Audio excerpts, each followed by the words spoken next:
In essence, over the last couple of weeks, we have seen farmers protesting in at least 10 European countries, including France, Belgium, Germany, Poland.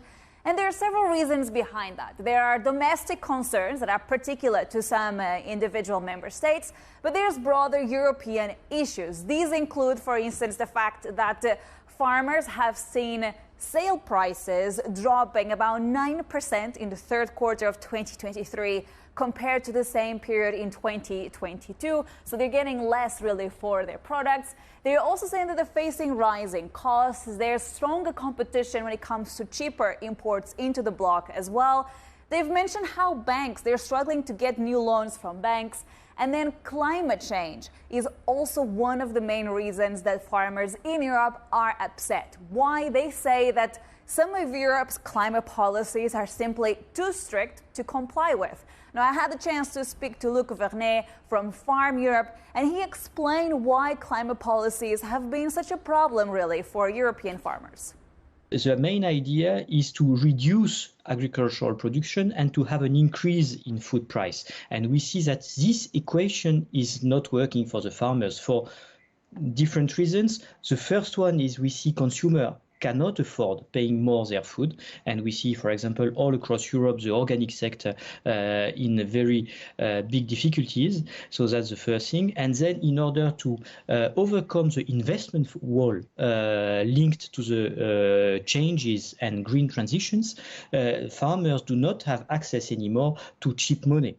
And bankers are much more reluctant to borrow money to the farming sector. So we really need to reflect within the European Union on how to deliver the transition, because clearly there is a need to move on, and farmers know that climate change is here and they need to adapt their farm, but it's a path, the political path, that needs to be adapted.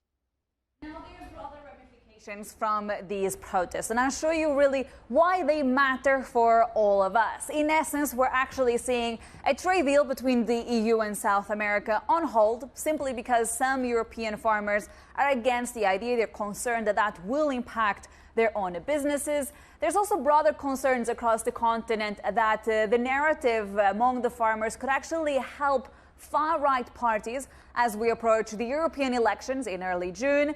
And last but not least, I want to tell you about the fact that climate ambitions at the EU level are currently being toned down.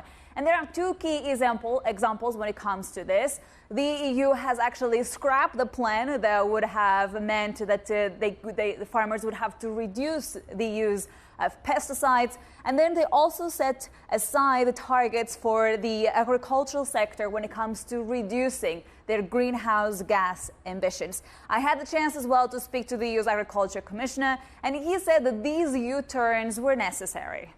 I'm happy about this decision because it was not fully fair proposal, not fully fair for member states.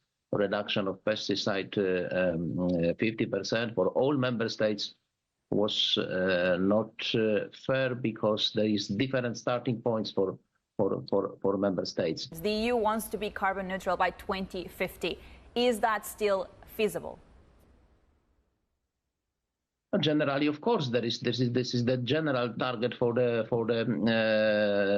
whole economy. But in agriculture, we should to take into account the specific of agriculture.